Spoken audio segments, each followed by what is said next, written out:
Swayam Prabha. Digital India. Educated India.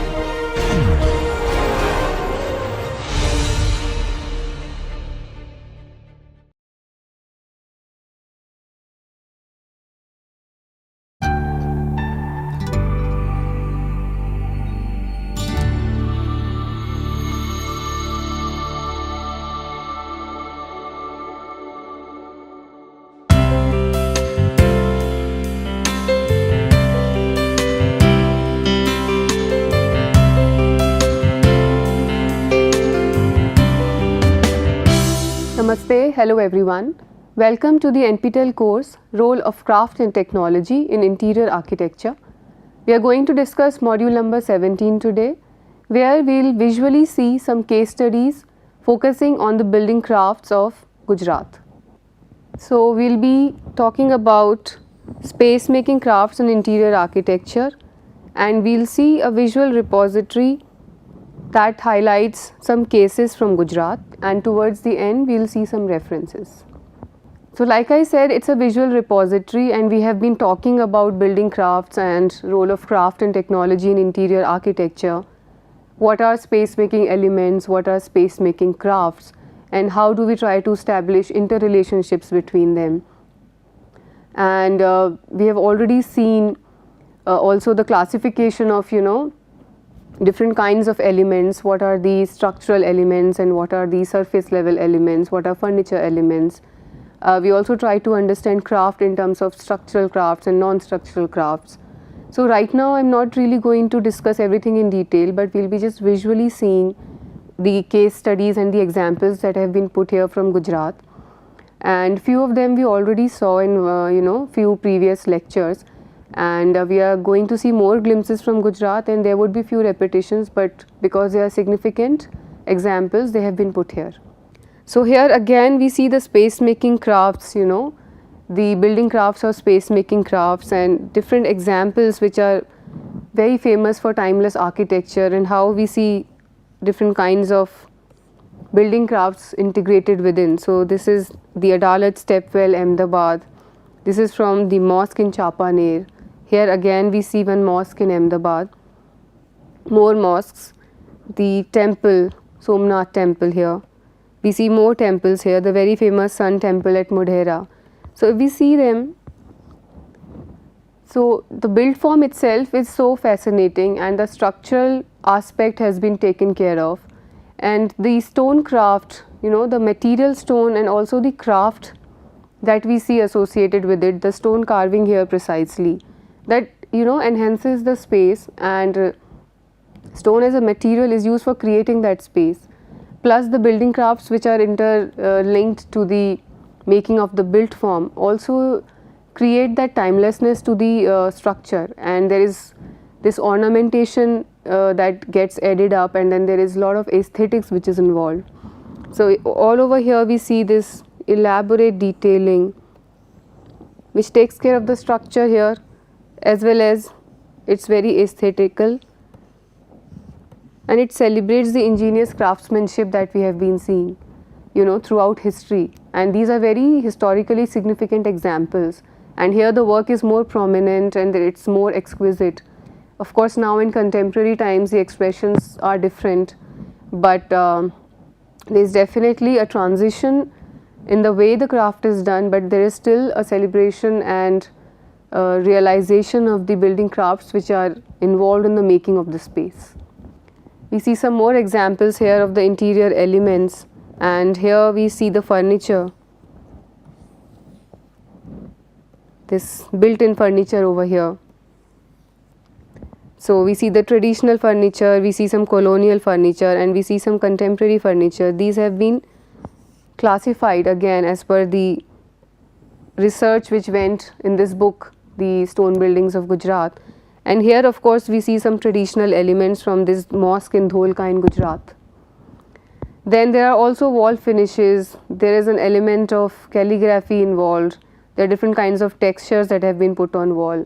So all of these, this requires sensitization, this requires understanding of the material, understanding of the tangibles and the intangibles to create a space which which generates an experience which is worth living for the user. Here again we have seen this example. This puts forth so many art and craft forms in just one frame, and this is a case study from Gujarat. And we see ceramic work here, the carpets, the block printing, the fret work, of course the masonry work. There is also plaster of Paris, there is gilding, there is painting, of course there is wood craft involved, glass craft involved. So we see this presence of material culture and craftsmanship throughout the history of India, and we see several examples specifically. When we talk about Gujarat, it's a very rich state and it's known for its art and craft forms and traditional craftsmanship. Some more examples that we see over here, this is in Sidhpur, and some details also which could be seen in the furniture, right from the hardware like the handle over here to the other details at the surface. Then we see some more examples here, and we see the different kinds of craft forms involved, the different space making elements involved, and the elaborate details, decoration, ornamentation, carving. All of these examples that we see here visually in the form of a repository, they highlight the value and importance of building crafts and architecture, and specifically how Gujarat has such exemplifying illustrations, and it is known for its heritage. This is what I just briefly mentioned in the previous module, and when we talk about the building craft and we are talking about stone as a material, this is one of the most exquisite piece of interior architecture and building craft that I could talk about. So this is the Siddhi Sayyed Mosque, again in Ahmedabad, and it is arguably one of the most well known mosques of Gujarat. And this is the tree of life that we see here. The tree of life jali, or the trellis, done on the semicircular arch windows, is famous for its grandeur. It's a very famous jali that we see over here. So intricate, so beautiful. This is the tree of life that we see. And the craftsmanship is just marvelous, because this huge jali of course is made into certain parts, into pieces, but you can't see the joinery very evidently. It is done so painstakingly with amazing craftsmanship, lot of time being put in, and the result is just amazing. It was built in 1573 and it is now very famous for its lattice work. Here we see the details. This is another detail of the trellis work that we see in this mosque. And we see a lot of different motifs and how they have come together and how they have formed this trellis in this semicircular arch. We see some more jalis from Gujarat, and we see different kinds of motifs. Again a tree like motif over here, and then we have some geometric motifs, some other kinds of very free flowing motifs could be seen here. And again what time of the day we are looking at these jalis, whether from outside or from inside, a different kind of experience is generated every time, and then there is this play of light and shadow which is beautiful and meditative, and all of these are done by hand, and it's all done by the craftspersons. And now there have been a lot of studies which also talk about the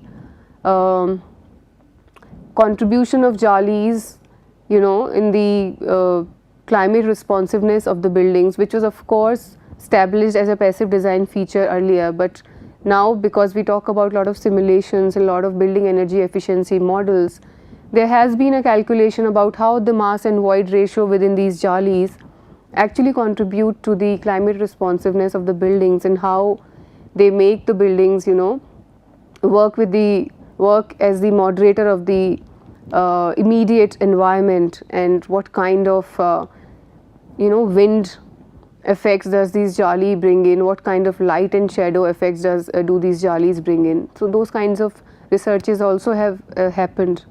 So rather than just calling them as ornamental space making elements, they are actually crafted spaces, and the jalis which are added, they also help in the climate responsiveness. So it's a scientifically proven fact now.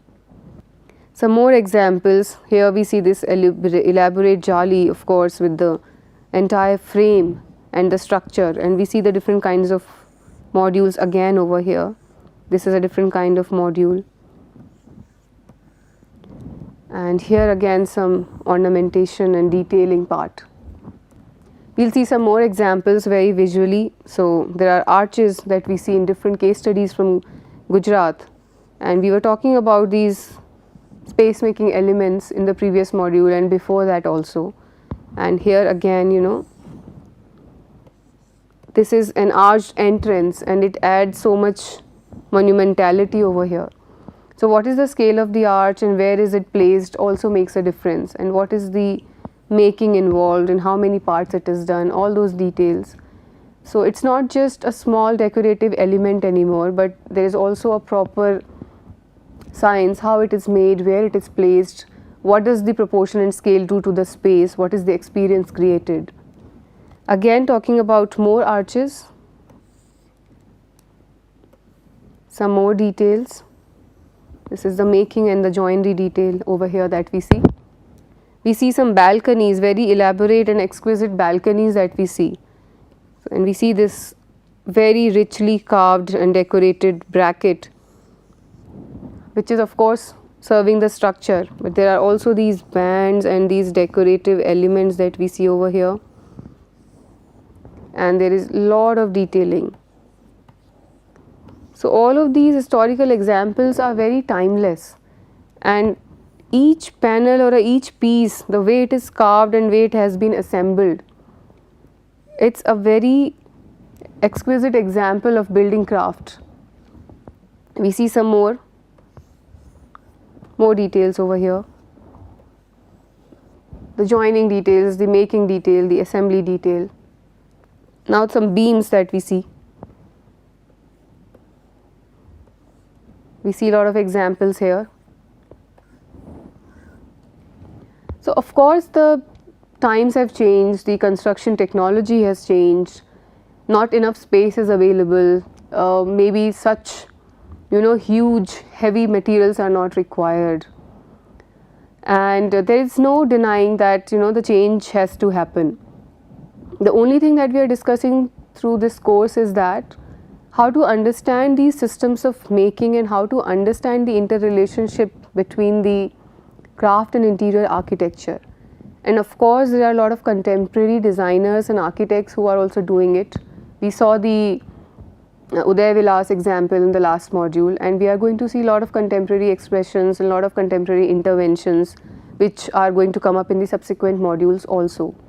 So we are just trying to understand this tradition and continuity, how learning from past, celebrating the existing skills, the repository that we have, the knowledge systems that exist with us, the knowledge of material that we have already, and how with the passage of time, with slow transition and continuity, trying not to dissolve what originally existed, but coming up with expressions which are contemporary, more acceptable, combined with the innovation. How do we work further and generate the symphony of building craft and space making and create some new experiments. Some more examples when we talk about the beams, and we see a lot of images over here. Brackets, very elaborately carved ones, lot of detailing over here, enormous detail here. So all these space making elements and the beautiful stonecraft that we see associated with them, and how they are taking care of the structure as well as creating a vocabulary and ornamentation which is very unique and probably difficult to recreate, at least in today's time.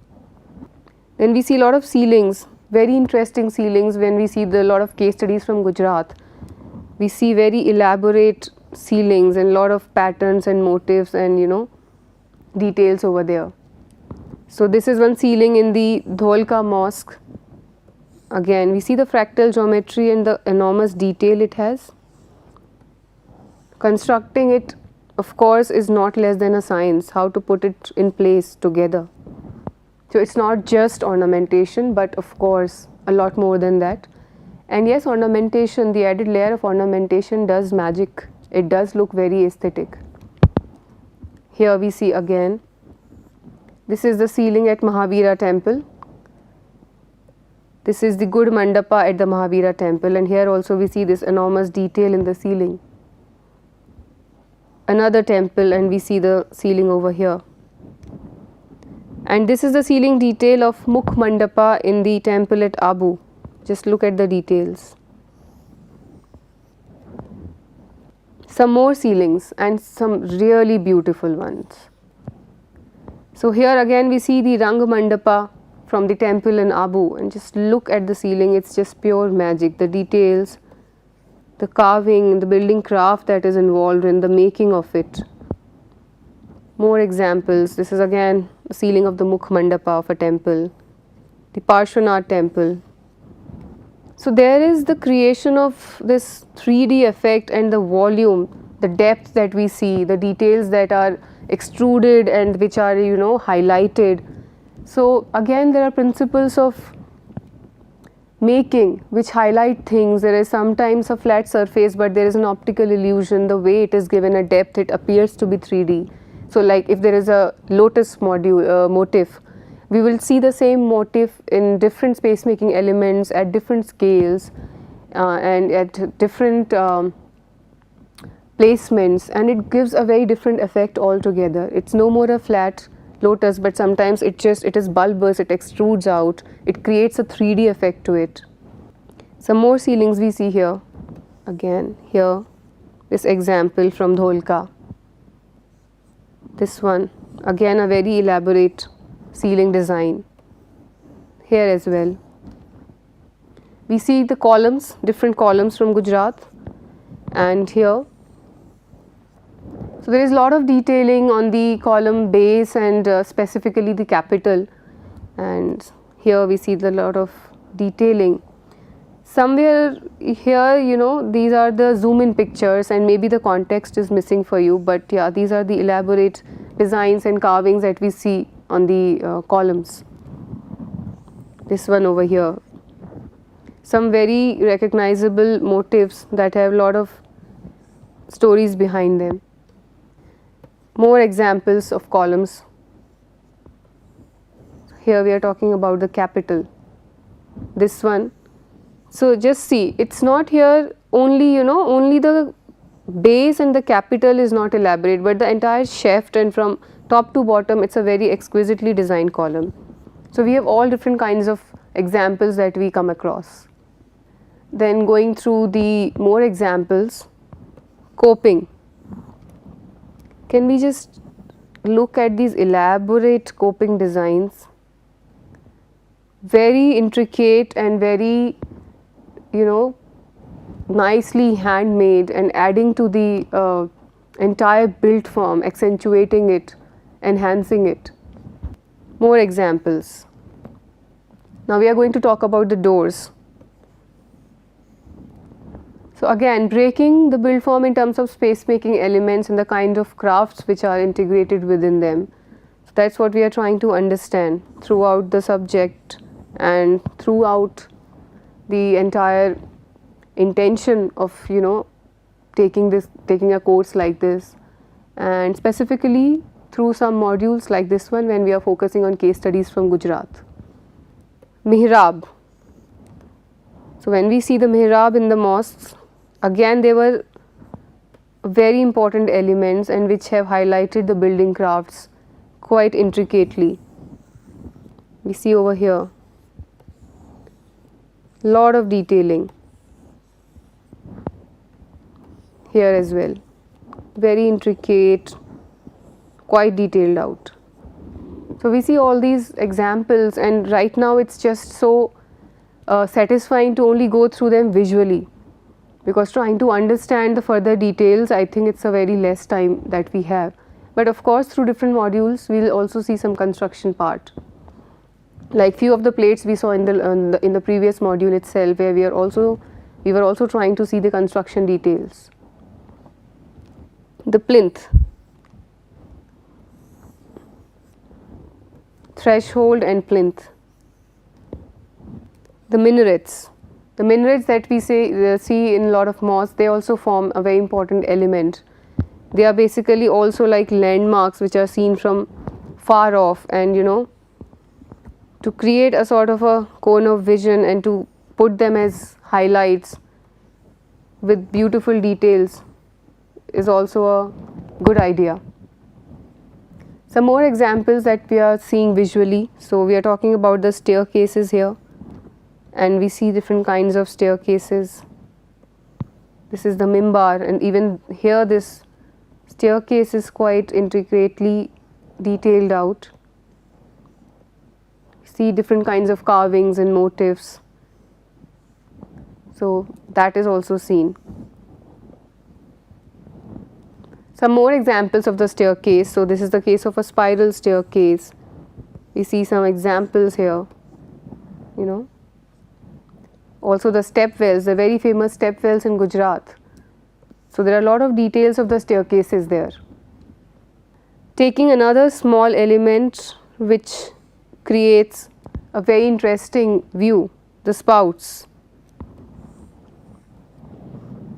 And they are functional, of course, to drain out the water, but they look aesthetic as well, the way they are placed, and when the water falls out of these, it's again a sort of a view that really creates magic for us sometimes in the times of the rain. Some more examples from Gujarat, and we are talking about water bodies. So we see some stepped ponds over here, and we see some step wells over here.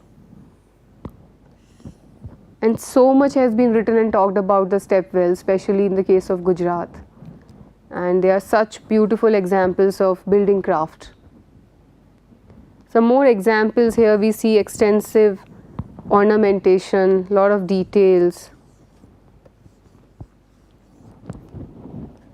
Again, continuing our visual repository, we see some examples of jharokas, and we saw some details in the previous module as well, but I found it so interesting that I am repeating it.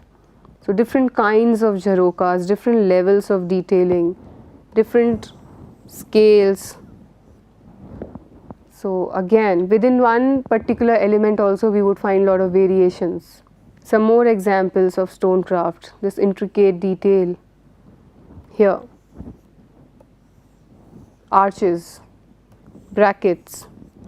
So all these details are easily seen when one goes to Gujarat. If you have not been there already, please plan. It would be worth it.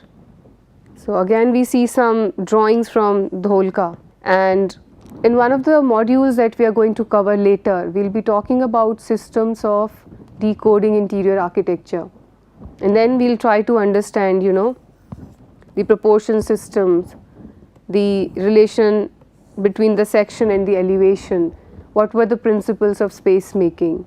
So how did the entire interior architecture of the built form could be decoded into different elements and systems in place. So that would be interesting to understand. Vis-a-vis, of course, the role of craft and technology in it. Some more drawings and the details that have been highlighted. Again here, the building crafts, the stone crafts. Here again, just look at the details. Very intricate. Each part has been really worked upon, handcrafted with lot of details and intricacies. This is the ceiling that we saw in one of the pictures, and these are the drawings that were produced. And like I said in the previous module also, I was also a part of this research team, and with due credits I am taking the liberty of putting forth these examples because they are very significant for the course like this, and also in general for architecture students and professionals. Again here we see Ambaji and the continued discussion on the details that we see here. Again the ceiling. So this visual repository is quite amazing actually. Just look at this. It is very exquisitely handcrafted. Look at the details. Enormous detailing. Some more examples from Ahmedabad itself. The step wells. Then Morbi. We see some examples from Morbi. Here some detailing. Then we see some more examples here of different space making elements. Here this detail, the entire view from this side. So all of these details and all of these elements in building crafts, they help us understand also the making of the entire space, how they are assembled together, how they are constructed, what is the kind of joinery, and of course there is an added layer of ornamentation to it. Jalis, we have been seeing a lot of jalis and my fascination for them never ends. Like jali is one of the most fascinating space making elements that I find when I see different interior architecture examples, specifically these timeless historical examples. So this is the very famous Sarkhej Rosa from Gujarat, and then we see these jalis and the different kinds of play of light and shadow and ambience being created. Some more examples here. This is the Ahmedabad, Gujarat. We see a lot of examples, of different elements like staircase, arches, brackets, all of them here. Again some more examples here. Stained glass over here, the stone craft. Further we see some case studies. Look at the monumental entrance again and the kind of details that are done. And this is from the inside of the mosque, and within the interior also we have been seeing a lot of details in the mimbar, the mihrab, the ceiling.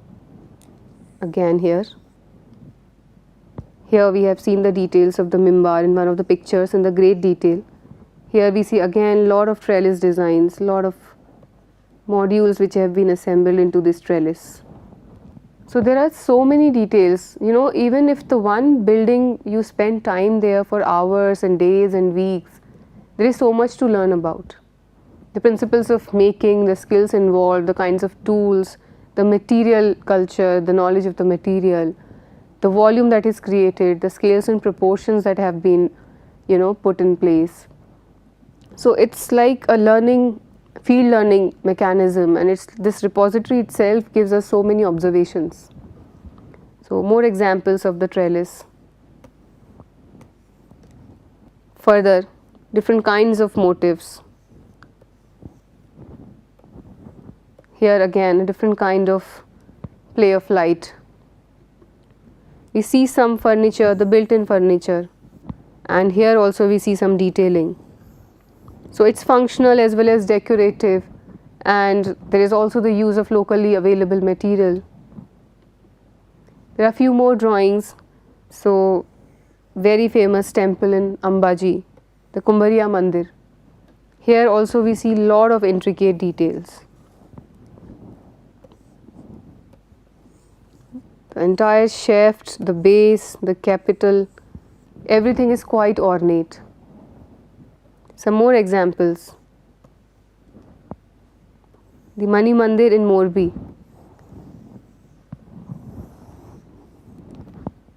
So entire form, even just looking at this, the proportions, the scale, the kind of entire volume which is created, it's quite unique and timeless.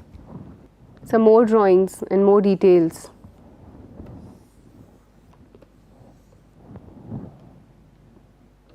Again here.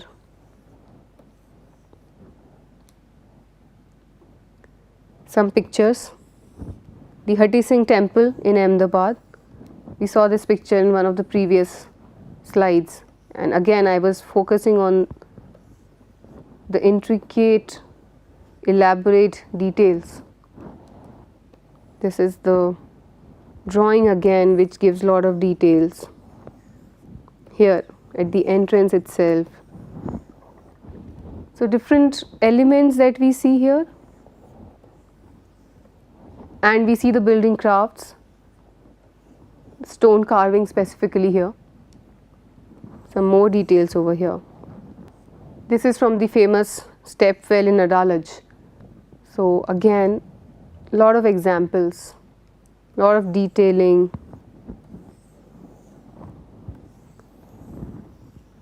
And it's very fascinating that one reads about these step wells in Gujarat, and especially this one at Adalaj. Because of the limitation of time, we are not really discussing that in detail, but it would be nice if you have not already read about it, please go read about it. Also, there is a lot of work done by architect Yatin Pandya, who has written several books, he has released several documentaries and videos, and he really explains these elements of space making in a very elaborate and detailed manner. So those could also be referred to. We see some more examples. This is a vegetable market in Bhuj, and even in the vegetable market we see very interesting details. So it's not just temples, but we are seeing a lot of other examples. This is a library in Bhavnagar. Some trellis details again over here. Some more details. This is a railway station in Jamnagar, and just look at the phenomenal details over here. This is the circuit house that is there in Rajkot, and here also we see space making elements with different space making crafts, structural crafts, surface integrated crafts, lot of different examples. Again, the circuit house Rajkot that we just saw in the previous slide. So this is not an exhaustive repository because there is so much to show and talk about, but just this visual repository and the glimpses itself, I think it's very enriching to understand interior architecture in terms of building crafts and the role that they play in creating or enhancing these spaces. So I would like to just end with this quote: without stones there is no arch. Because I extensively focused on these stone crafts, and that's how I found this relevant, and I just put this quote, that how stone as a building material, how it has been so significant, and we will see in the subsequent modules, right from the Stonehenge to the contemporary buildings, what is the journey of stone as a material, and what are the different examples of interior architecture one could come across and learn from and understand the principles of making from. So next, the module that we are going to see next, we will talk about case studies from Rajasthan, which is again a very rich state in terms of building crafts and interior architecture. And let us now see some references. So again, this one specifically, some more.